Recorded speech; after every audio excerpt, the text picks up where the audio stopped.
"What on earth are you doing?" demanded Tuppence, as she entered the inner sanctum of the International Detective Agency, slogan Blunt's Brilliant Detectives, and discovered her lord and master prone on the floor in a sea of books. Tommy struggled to his feet. "I was trying to arrange these books on the top shelf of the cupboard," he complained, "and the damn chair gave way." "What are they, anyway?" asked Tuppence, picking up a volume. "The Hound of the Baskervilles. I wouldn't mind reading that again sometime." "You see the idea?" said Tommy, dusting himself down with care. "Half hours with the great masters, that sort of thing. You see, Tuppence, I can't help feeling that we are more or less amateurs at this business. Of course, amateurs in one sense we cannot help being, but it would do no harm to acquire the technique, so to speak. These books are detective stories by the leading masters of the art. I intend to try different styles and compare results." Said Tuppence. "I often wonder how these detectives would have got on in real life." She picked up another volume. "You'll find a difficulty in being a Thorndyke. You've no medical experience, and less legal, and I never heard that science was your strong point." "Perhaps not," said Tommy. "But at any rate, I bought a very good camera, and I shall photograph footprints and enlarge the negatives and all that sort of thing. Now, mon ami, use your little grey cells. What does this convey to you?" He pointed to the bottom shelf of the cupboard. On it lay a somewhat futuristic dressing gown, a Turkish slipper, and a violin. "Obvious, my dear Watson," said Tuppence.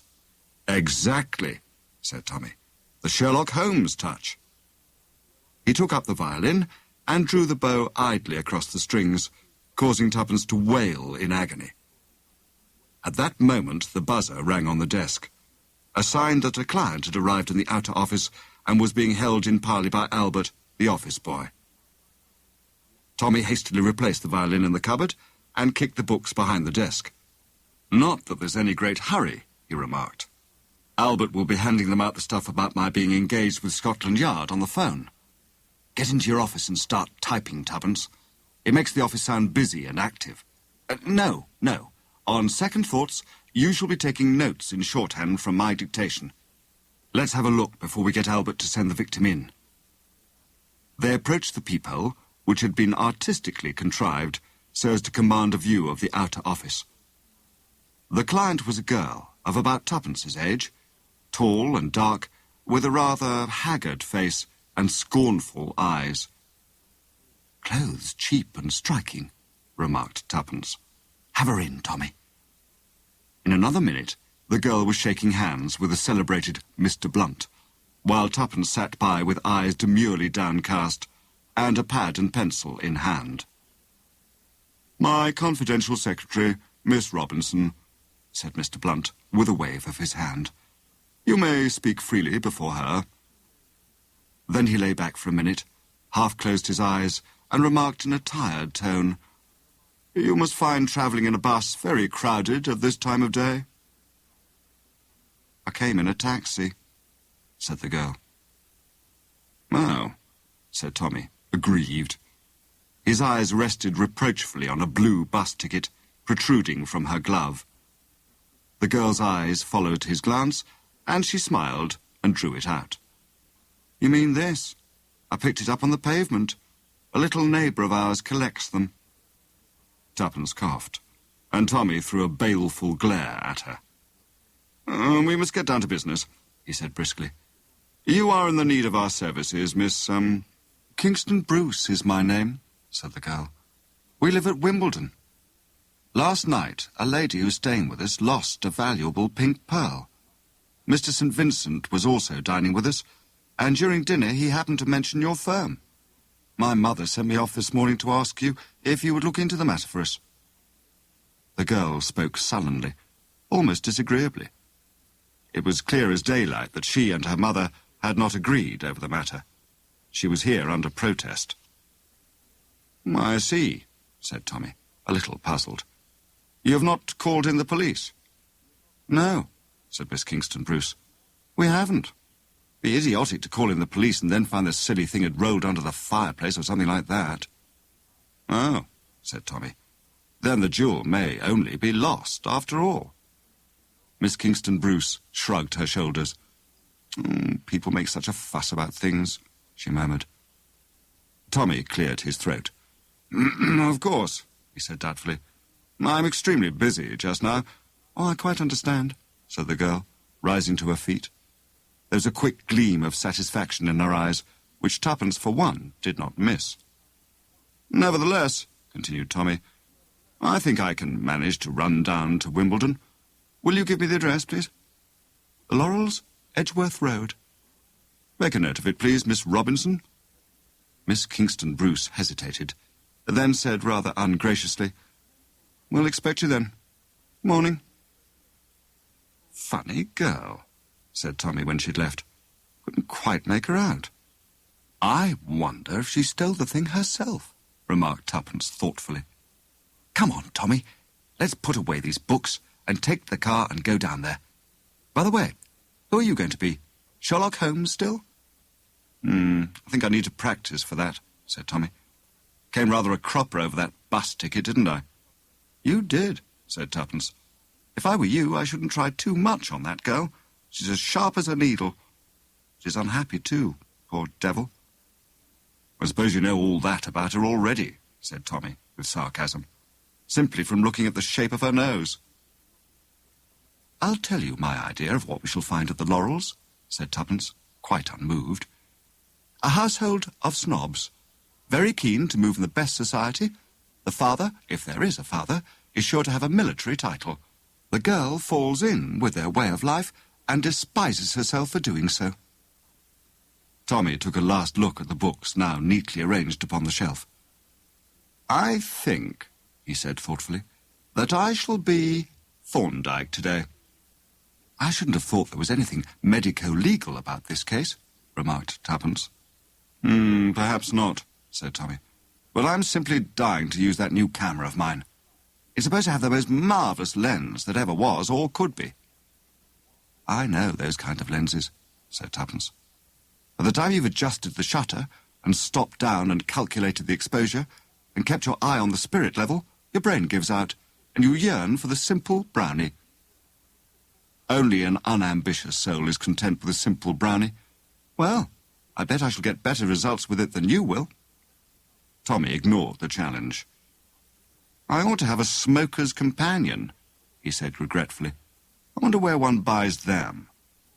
There's always the patent corkscrew Aunt Araminta gave you last Christmas, said Tuppence helpfully. That's true, said Tommy. Curious-looking engine of destruction, I thought it at the time. Rather a humorous present to get from a strictly teetotal aunt. I, said Tuppence, shall be Polton. Tommy looked at her scornfully. Polton, indeed? You couldn't begin to do one of the things that he does. Yes, I can, said Tuppence. I can rub my hands together when I'm pleased. That's quite enough to get on with. I hope you're going to take plaster casts of footprints. Tommy was reduced to silence. Having collected the corkscrew, they went round to the garage, got out the car, and started for Wimbledon. The Laurels was a big house. It ran somewhat to gables and turrets, had an air of being very newly painted, and was surrounded with neat flower beds filled with scarlet geraniums. A tall man with a close-cropped white moustache and an exaggeratedly martial bearing opened the door before Tommy had time to ring. "Ah, been looking out for you," he explained fussily. "Mr. Blunt, is it not? I am Colonel Kingston Bruce. Will come into my study." He led them into a small room at the back of the house. "Young St. Vincent was telling me wonderful things about your firm. I've noticed your advertisements myself. This guaranteed 24-hour service of yours, marvellous notion. That's exactly what we need." Inwardly anathematizing Tuppence for her irresponsibility in inventing this brilliant detail, Tommy replied, "Just so, Colonel." "Whole thing most distressing, sir. Most distressing." "Perhaps you would kindly give me the facts," said Tommy, with a hint of impatience. "Certainly I will. At once. We have at the present moment staying with us a very old and dear friend of ours, Lady Laura Barton, daughter of the late Earl of Carraway. present Earl, her brother, made a striking speech at the House of Lords the other day. As I say, she is an old and dear friend of ours. Some American friends of mine have just come over. The Hamilton Betts. Most anxious to meet her. Nothing easier, I said. She's staying with me now. Come down for the weekend. Oh, you know what Americans are about titles, Mr. Blunt. And others besides Americans, sometimes, Colonel Kingston Bruce. Oh, lass, too true, my dear sir. Nothing I hate more than a snob. Well, I was saying, the Betts came down for the weekend. Last night, we were playing bridge at the time. The clasp of a pendant Mrs. Hamilton Betts was wearing broke. So she took it off and laid it down on a small table, meaning to take it upstairs with her when she went. This, however, she forgot to do. I must explain, Mr. Blunt, that the pendant consisted of 2 small diamond wings and a big pink pearl depending from them. The pendant was found this morning lying where Mrs. Betts had left it, but the pearl, a pearl of enormous value, had been wrenched off. Who found the pendant? The parlour-maid, Gladys Hill. Any reason to suspect her? She's been with us for some years, and we've always found her perfectly honest. But of course one never knows. Exactly. Will you describe your staff, and also tell me who was present at dinner last night? Well, there's the cook. She's been with us only 2 months, but then she'd have no occasion to go near the drawing room. The same applies to the kitchen maid. Then there's the housemaid, Alice Cummings. Oh, she also has been with us for some years. And Lady Laura's maid. Oh, she's French. Colonel Kingston Bruce looked very impressive as he said this. Tommy, unaffected by the revelation of the maid's nationality, said, Exactly. And the party at dinner? Mr. and Mrs. Betts, ourselves, my wife and daughter, and Lady Laura. Young St. Vincent was dining with us, and Mr. Rennie looked in after dinner for a while. Who is Mr. Rennie? A most pestilential fellow. Arrant socialist. Oh, good-looking, of course, with a certain specious power of argument, but a man, I don't mind telling you, whom I wouldn't trust a yard, and dangerous sort of a fellow. In fact, said Tommy dryly, it is Mr. Rennie whom you suspect. I do, Mr. Blunt, yes. Yes, I'm sure, holding the views he does, that he can have no principles whatever. I mean, what could have been easier for him than to have quietly wrenched off the pearl at a moment when we were all absorbed in our game? There were several absorbing moments, a redoubled no-trump hand, I remember, and also a painful argument when my wife had the misfortune to revoke. Quite so, said Tommy. I should just like to know one thing. What is Mrs. Betts' attitude in all this? Well, she wanted me to call in the police, said Colonel Kingston Bruce reluctantly. That is, when we'd searched everywhere in case the pearl had only dropped off. But you dissuaded her? I was very adverse to the idea of publicity, but my wife and daughter backed me up. Then my wife remembered that young St. Vincent spoke about you at dinner last night in that 24-hour special service. Yes, said Tommy, with heavy heart. You see, in any case, no harm will be done. I mean, if we call in the police tomorrow, it could be supposed that we just thought the jewel merely lost and we were hunting for it. By the way, nobody's been allowed to leave the house this morning. Except your daughter, of course, said Tuppence, speaking for the first time. Except my daughter, agreed the Colonel. She volunteered at once to go and put the case before you. Tommy rose. We will do our best to give you satisfaction, Colonel, he said, but I should like to see the drawing-room and the table on which the pendant was laid down. I should also like to ask Mrs. Betts a few questions.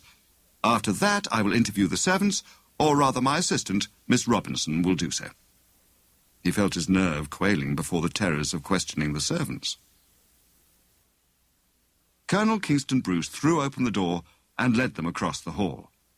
As he did so, a remark came to them clearly through the open door of the room they were approaching, and the voice that uttered it was that of the girl who had come to see them that morning. "You know perfectly well, Mother," she was saying. that she did bring home a teaspoon in her muff. In another minute, they were being introduced to Mrs. Kingston Bruce, a plaintive lady with a languid manner. Miss Kingston Bruce acknowledged their presence with a short inclination of the head. Her face was more sullen than ever. Mrs. Kingston Bruce was voluble. "Oh, but I know who I think took it," she ended. "That dreadful socialist young man. He loves the Russians and the Germans and hates the English. What else can you expect?" "He never touched it," said Miss Kingston Bruce fiercely. "I was watching him all the time. I couldn't have failed to see if he had." She looked at them defiantly, with her chin up. Tommy created a diversion by asking for an interview with Mrs. Betts. When Mrs. Kingston Bruce had departed, accompanied by her husband and daughter to find Mrs. Betts, he whistled thoughtfully. "I wonder," he said gently, "who it was who had a teaspoon in her muff." "Just what I was thinking," replied Tuppence. Mrs. Betts, followed by her husband, burst into the room. She was a big woman with a determined voice. Mr. Hamilton Betts looked colourless and subdued. "I understand, Miss Blunt, that you are a private inquiry agent and one who hustles things through at great rate." "Hustle," said Tommy, "is my middle name, Mrs. Betts. Let me ask you a few questions." Thereafter things proceeded rapidly. Tommy was shown the damaged pendant, the table on which it had lain, and Mr. Betts emerged from his taciturnity to mention the value in dollars of the stolen pearl. And withal, Tommy felt an irritating certainty that he was not getting on. "I think that will do," he said, at length. "Miss Robinson, will you kindly fetch the special photographic apparatus from the hall?" Miss Robinson complied. "Oh, a little invention of my own," said Tommy. "In appearance, you see, it's just like an ordinary camera." He had some slight satisfaction in seeing that the Betts were impressed. He photographed the pendant, the table on which it had lain, and took several general views of the room. Then Miss Robinson was delegated to interview the servants, and in view of the eager expectancy on the faces of Colonel Kingston Bruce and Mrs. Betts, Tommy felt called upon to say a few authoritative words. "The position amounts to this," he said. "Either the pearl is still in the house, or it is not still in the house." "Quite so," said the Colonel, with more respect than was perhaps quite justified by the nature of the remark. "If it is not in the house, it may be anywhere. But if it is in the house, it must necessarily be concealed somewhere." "And a search must be made," broke in Colonel Kingston Bruce. "Quite so. I give you carte blanche, Mr. Blunt. Search the house from attic to cellar." "Oh, Charles," murmured Mrs. Kingston Bruce tearfully, "do you think that is wise? The servants won't like it. Oh, I'm sure they'll leave." "We will search their quarters last," said Tommy, soothingly. "The thief is sure to have hidden the gem in the most unlikely place." "Yeah, I seem to have read something of the kind," agreed the Colonel. "Quite so," said Tommy. "You probably remember the case of Rex v. Bailey, which created a precedent." Yes," said the Colonel, looking puzzled. "Now, the most unlikely place is in the apartment of Mrs. Betts," continued Tommy. "My, wouldn't that be cute?" said Mrs. Betts admiringly. Without more ado, she took him up to her room, where Tommy once more made use of the special photographic apparatus. Presently, Tuppence joined him there. "You have no objection, I hope, Mrs. Betts, to my assistant looking through your wardrobe?" "Why, not at all. Do you need me here any longer?"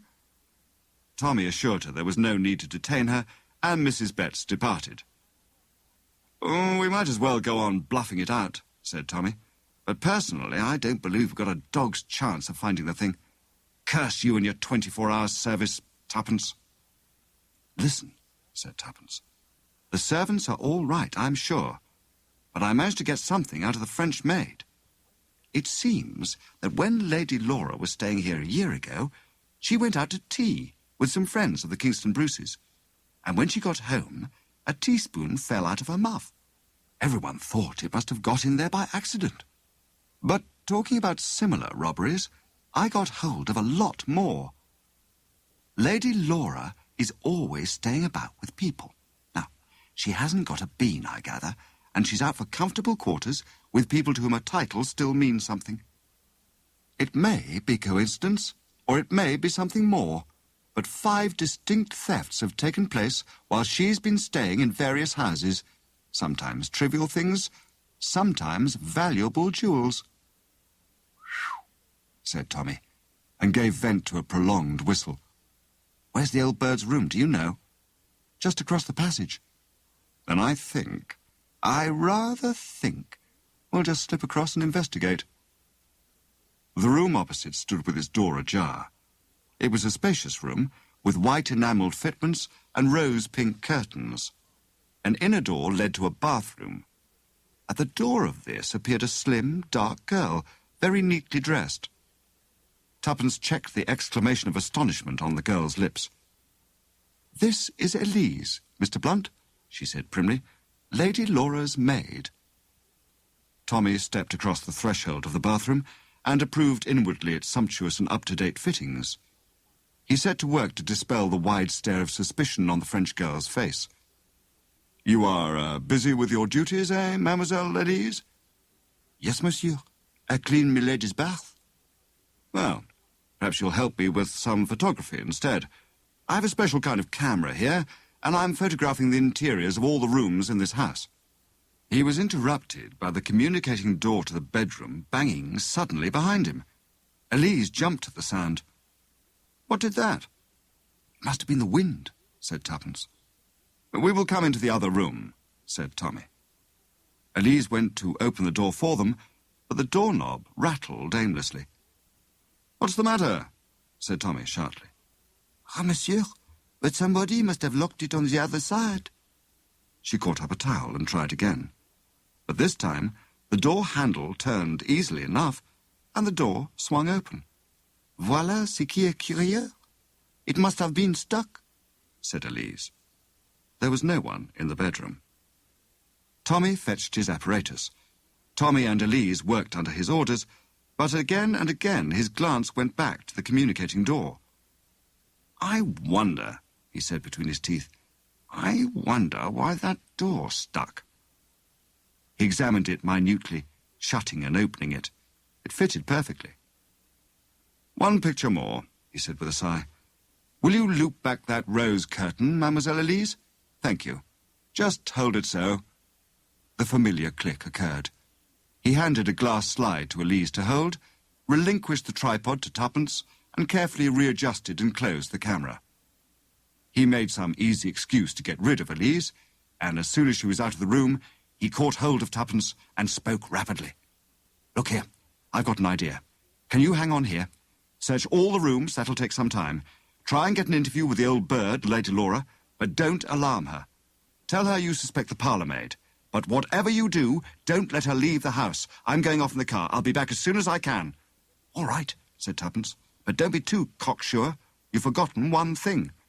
The girl. There's something funny about that girl. Now listen, I found out the time she started from the house this morning. It took her 2 hours to get to her office. Well, that's nonsense. Where did she go before she came to us?" "There's something in that," admitted her husband. "Well, follow up any old clue you like, but don't let Lady Laura leave the house." "Huh, what's that?" His quick ear had caught a faint rustle outside on the landing. He strode across to the door, but there was no one to be seen. "Well, so long," he said. "I'll be back as soon as I can." Tuppence watched him drive off in the car with a faint misgiving. Tommy was very sure. She herself was not so sure. There were one or two things she did not quite understand. She was still standing by the window, watching the road, when she saw a man leave the shelter of a gateway opposite, cross the road, and ring the bell. In a flash, Tuppence was out of the room and down the stairs. Gladys Hill, the parlour-maid, was emerging from the back part of the house, but Tuppence motioned her back authoritatively.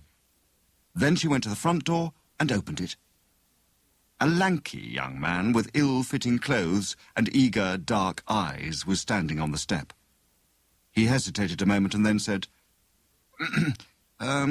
Is Miss Kingston Bruce in? Will you come inside? Said Tuppence. She stood aside to let him enter, closing the door. Mr. Rennie, I think, she said sweetly. He shot a quick glance at her. Yes. Will you come in here, please? She opened the study door. The room was empty, and Tuppence entered it after him, closing the door behind her. He turned on her with a frown. I want to see Miss Kingston Bruce. I'm not quite sure that you can, said Tuppence, composedly. Look here, who the devil are you? Said Mr. Rennie rudely. International Detective Agency, said Tuppence succinctly, and noticed Mr. Rennie's uncontrollable start. Please sit down, Mr. Rennie, she went on. To begin with, we know all about Miss Kingston Bruce's visit to you this morning. It was a bold guess, but it succeeded. Perceiving his consternation, Tuppence went on quickly. The recovery of the pearl is the great thing, Mr. Rennie. No one in this house is anxious for publicity. Can't we come to some arrangement? The young man looked at her keenly. I wonder how much you know, he said thoughtfully. Now let me think for a moment. He buried his head in his hands, then asked a most unexpected question. I say, is it really true that young St. Vincent is engaged to be married? Quite true, said Tuppence. I know the girl. Mr. Rennie suddenly became confidential. It's been hell, he confided. They've been asking him morning, noon and night, chucking Beatrice at his head. All because he'll come into a title some day. If I had my way... Don't let's talk politics, said Tuppence hastily. Do you mind telling me, Mr. Rennie, why you think Miss Kingston Bruce took the pearl? I don't. You do, said Tuppence calmly. You wait to see the detective, as you think, drive off and the coast clear, and then you come and ask for her. It's obvious. If you had taken the pearl yourself, you wouldn't be half so upset. Her manner was so odd, said the young man. She came this morning and told me about the robbery, explaining that she was on her way to a firm of private detectives. She seemed anxious to say something, and not able to get it out. Well, said Tuppence, all I want is the pearl. You'd better go and talk to her. But at that moment, Colonel Kingston Bruce opened the door. Lunch is ready, Miss Robinson. You will lunch with us, I hope. Then he stopped and glared at the guest. Clearly, said Mr. Rennie, you don't want to ask me to lunch. All right, I'll go. Come back later, whispered Tuppence as he passed her. Tuppence followed Colonel Kingston Bruce, still growling into his moustache about the pestilential impudence of some people, into a massive dining room where the family was already assembled. Only one person present was unknown to Tuppence. This, Lady Laura, is Miss Robinson, who is kindly assisting us. Lady Laura bent her head and then proceeded to stare at Tuppence through her pince-nez. She was a tall, thin woman with a sad smile, a gentle voice, and very hard, shrewd eyes. Tuppence returned her stare, and Lady Laura's eyes dropped. After lunch, Lady Laura entered into conversation with an air of gentle curiosity. How was the inquiry proceeding? Tuppence laid suitable stress on the suspicion attaching to the parlourmaid, but her mind was not really on Lady Laura. Lady Laura might conceal teaspoons and other articles in her clothing, but Tuppence felt fairly sure that she had not taken the pink pearl. Presently, Tuppence proceeded with her search of the house. Time was going on. There was no sign of Tommy, and what mattered far more to Tuppence, there was no sign of Mr. Rennie. Suddenly, Tuppence came out of a bedroom and collided with Beatrice Kingston Bruce, who was going downstairs. She was fully dressed for the street. I'm afraid, said Tuppence, that you mustn't go out just now. The other girl looked at her haughtily. Whether I go out is no business of yours, she said coldly. It is my business whether I communicate with the police or not, though, said Tuppence. In a minute, The girl had turned ashen pale. "You mustn't. You mustn't. I won't go out, but please don't do that." She clung to Tuppence beseechingly. "My dear Miss Kingston Bruce," said Tuppence, smiling, "the case has been perfectly clear to me from the start. But she was interrupted. In the stress of her encounter with the girl, Tuppence had not heard the front doorbell. Now, to her astonishment, Tommy came bounding up the stairs, and in the hall below she caught sight of a big, burly man in the act of removing a bowler hat. "Detective Inspector Marriott of Scotland Yard," he said with a grin. With a cry, Beatrice Kingston Bruce tore herself from Tuppence's grasp and dashed down the stairs, just as the front door was opened once more to admit Mr. Rennie. "Now you have torn it," said Tuppence bitterly. "Huh?" said Tommy, hurrying into Lady Laura's room. He passed on into the bathroom and picked up a large cake of soap, which he had brought out in his hands. The inspector was just mounting the stairs. "She went quite quietly," he announced. "She's an old hand and knows when the game is up. What about the pearl?" "I rather fancy," said Tommy, handing him the soap, "that you'll find it in here." The inspector's eyes lit up appreciatively. "An old trick and a good one. Cut a cake of soap in half, scoop out a place for the jewel, clap it together again, and smooth the join well over with hot water. A very smart piece of work on your part, sir." Tommy accepted the compliment gracefully. He and Tuppence descended the stairs. Colonel Kingston Bruce rushed at him and shook him warmly by the hand. "Ah, my dear sir, I can't thank you enough. Lady Laura wants to thank you also." "I'm glad we've given you satisfaction," said Tommy. "But I'm afraid I can't stop. Most urgent appointment. Member of the Cabinet." He hurried out to the car and jumped in. Tuppence jumped in beside him. "But, Tommy," she cried, "haven't they arrested Lady Laura after all?" "Oh," said Tommy, "didn't I tell you? They've not arrested Lady Laura. They've arrested Elise." "You see," he went on, as Tuppence sat dumbfounded, "I've often tried to open a door with soap on my hands myself. It can't be done. Your hands slip. So I wondered what Elise could have been doing with a soap to get her hands as soapy as all that. She caught up a towel, remember, so there were no traces of soap on the handle afterwards. But it occurred to me that if you were a professional thief, it wouldn't be a bad plan to be a maid to a lady suspected of kleptomania, who stayed about a good deal in different houses. So I managed to get a photo of her as well as of the room, induced her to handle a glass slide, and toddled off to dear old Scotland Yard. Lightning development of negative, successful identification of fingerprints, and photo. Elise was a long-lost friend. Useful place, Scotland Yard. "And to think," said Tuppence, finding her voice, "that those two young idiots were only suspecting each other in that weak way they do in books. But why didn't you tell me what you were up to when you were off?" In the first place, I suspected that Elise was listening on the landing, and in the second place—" "Yes?" "My learned friend forgets," said Tommy. "Thorndyke never tells until the last moment. Besides, Tuppence, you and your pal, Janet Smith, put one over on me last time. This makes us all square."